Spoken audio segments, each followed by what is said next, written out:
En la historia gloriosa y terrible de las conquistas militares, hay un nombre que destaca por encima de todos los demás. Un guerrero, un rey, una leyenda. Alejandro Magno.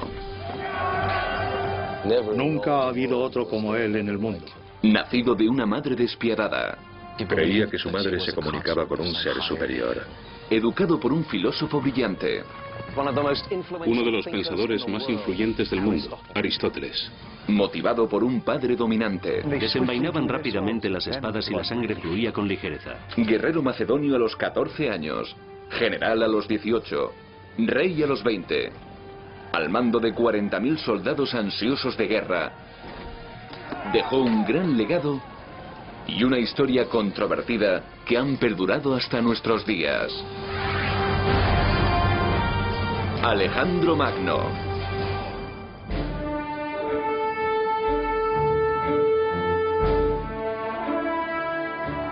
Hace más de 2000 años, este era el hogar de un hombre al que muchos consideran el guerrero más importante de la historia. Estamos en el norte de Grecia, en los restos de la antigua ciudad de Pella, donde se levantaba el palacio del rey Filipo II de Macedonia, padre de Alejandro Magno. Alejandro fue educado aquí en el siglo IV a.C. para conquistar el mundo. Vamos a explorar el recorrido de esas conquistas que se produjeron a lo largo de 12 años y 40.000 kilómetros y cubrieron los territorios de lo que ahora son Grecia, Turquía, Líbano, Egipto, Irán, Irak, Afganistán y Pakistán. Examinaremos la personalidad compleja de un hombre que quizás se consideraba a sí mismo un dios, pero que murió a los 32 años como un simple mortal. Al igual que Alejandro, nosotros también tenemos una misión: responder preguntas que se han hecho los historiadores durante siglos. ¿Quién fue Alejandro? ¿Qué lo motivaba? ¿Y cómo pudo conquistar un imperio tan vasto a una edad tan temprana?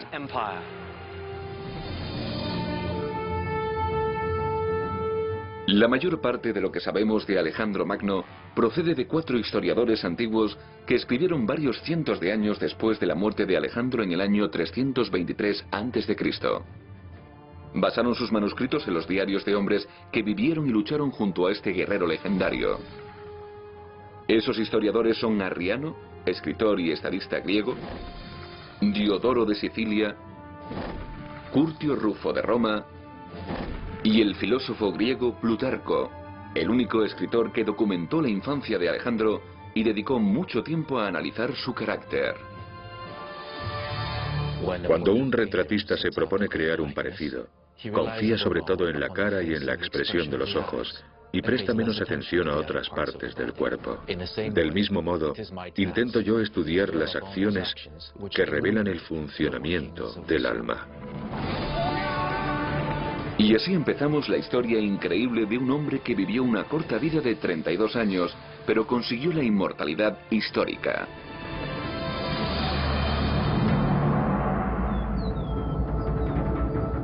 Estamos en el 356 a.C., el año del nacimiento de Alejandro. En una zona del norte de Grecia conocida como Macedonia, gobierna el rey Filipo II sobre una población que otros griegos consideran inferior. Tenemos la impresión de que los macedonios eran analfabetos, de que eran brutos, estaban por debajo del nivel cultural del que hacían gala muchos atenienses y de que además eran peligrosos, como demuestra el rey Filipo II. Pero los macedonios son muy ricos. Controlan zonas llenas de minas de oro y de plata. Filipo explota esas riquezas al máximo. Reúne y entrena a un ejército que está entre los mejores del mundo.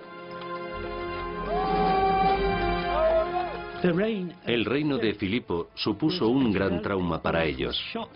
No entendían que el desorganizado reino macedonio se hubiera organizado de pronto gracias a las minas. Poseía un poder económico enorme. Pero donde hay poder, también hay pasión. En el año 357 a.C., Filipo, de 26 años, se apasiona por una joven llamada Olimpias, de la región griega del Épiro. Pide su mano en matrimonio y Olimpias acepta convertirse en una de sus numerosas esposas.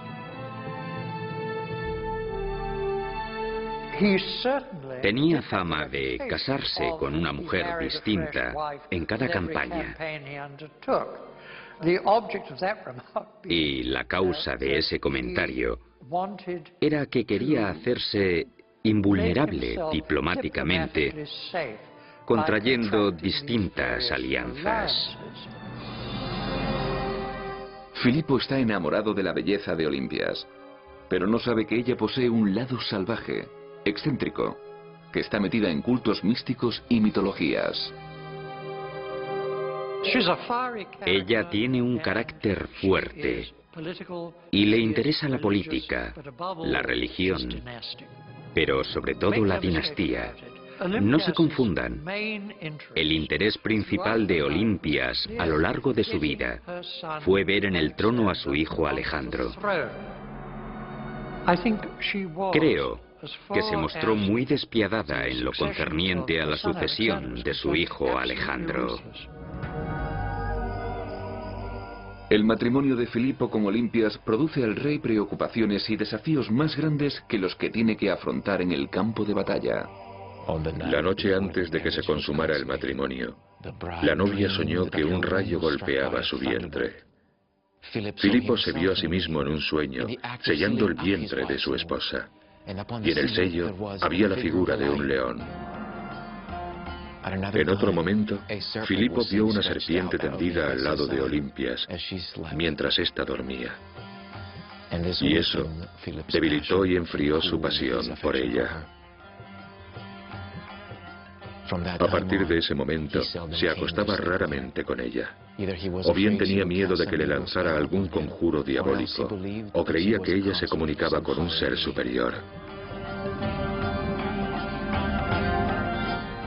La relación entre Filipo y Olimpias está destinada a ser tormentosa.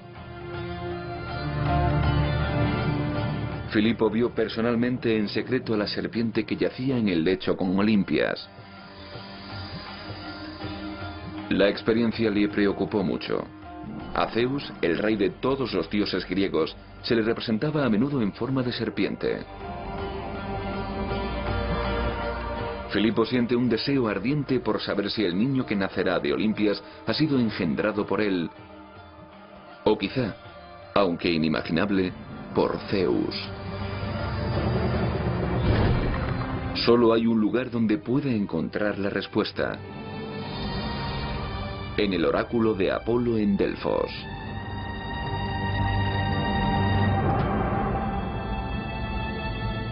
Así era Delfos en el siglo IV a.C. Una ciudad próspera, centro de comercio, de religión y de competiciones atléticas. Esto es Delfos hoy. Las columnas del templo de Apolo se elevan todavía majestuosamente en la magnífica ladera desde la que se divisa el Golfo de Corinto.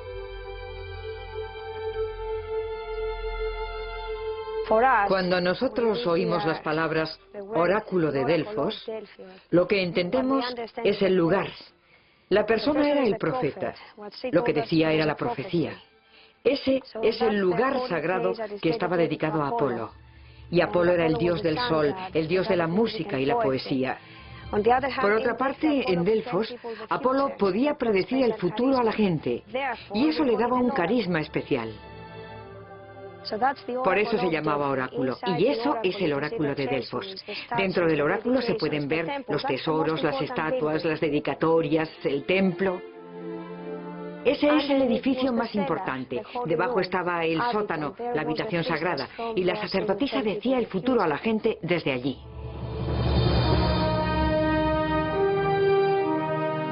En los meses anteriores al nacimiento de Alejandro, en el 356 a.C., solo hay una pregunta que Filipo quiera hacerle al oráculo de Delfos. ¿Su hijo será hijo de un mortal o de un dios? Filipo envía un emisario aquí a Delfos a consultar con el oráculo de Apolo sobre el significado de lo que ha presenciado. El oráculo, aunque no reconoce directamente que Alejandro sea hijo de un dios, le dice a Filipo que haga sacrificios a Zeus y lo reverencia por encima de las demás deidades. El oráculo añade que Filipo perderá la vista del ojo con el que se asomó al dormitorio y vio a Olimpia con la serpiente. Una profecía que se cumplirá 2 años más tarde, cuando Filipo es herido de gravedad en una batalla. Ese tipo de historias, contadas por los historiadores antiguos, se ven hoy con escepticismo. Todo el mundo dice, oh, bueno, si te asomas por el ojo de la cerradura y ves a tu esposa refocilándose con una anaconda grande, bueno, eso puede trastornarte un poco. Independientemente de su relación con los dioses, el niño que nace de Olimpias en el verano del 356 a.C. está destinado a llevar victorias y tragedias a su país, su familia y a sí mismo, con el nombre de Alejandro Magno.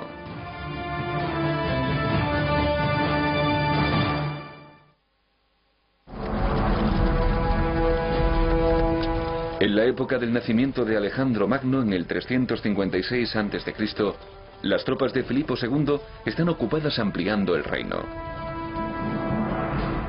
En la región de Macedonia, al norte de Grecia, hay 2 ciudades prominentes. Aigai, llamada ahora Vergina, es la primera capital macedonia y sigue siendo un centro activo de devoción por la tradición, arte y política.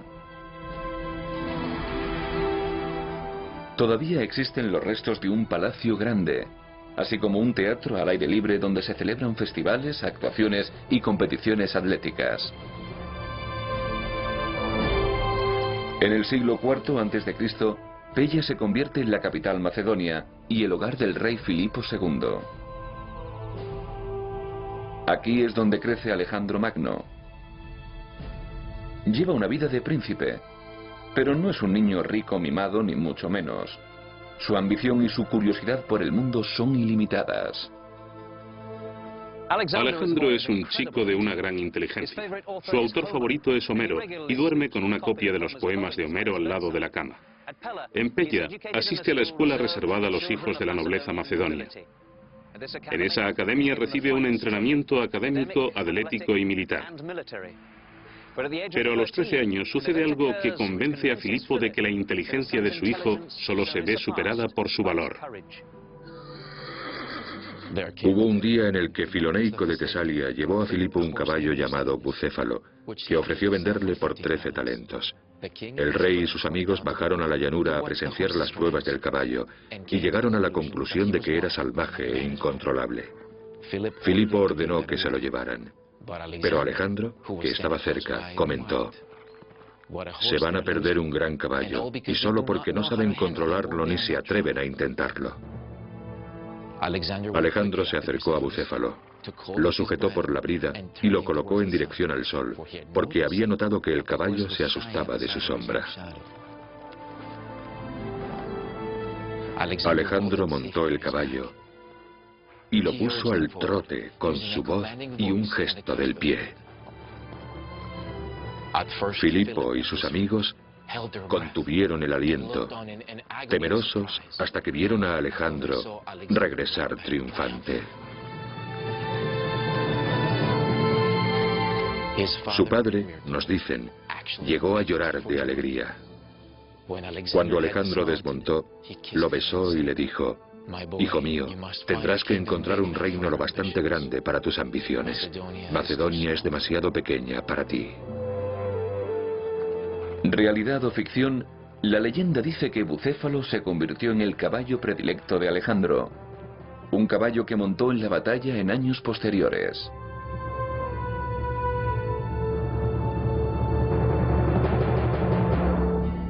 El rey Filipo está tan impresionado con su hijo que decide que los profesores de la corte de Macedonia no pueden ofrecerle el desafío intelectual que merece, y le busca un tutor nuevo.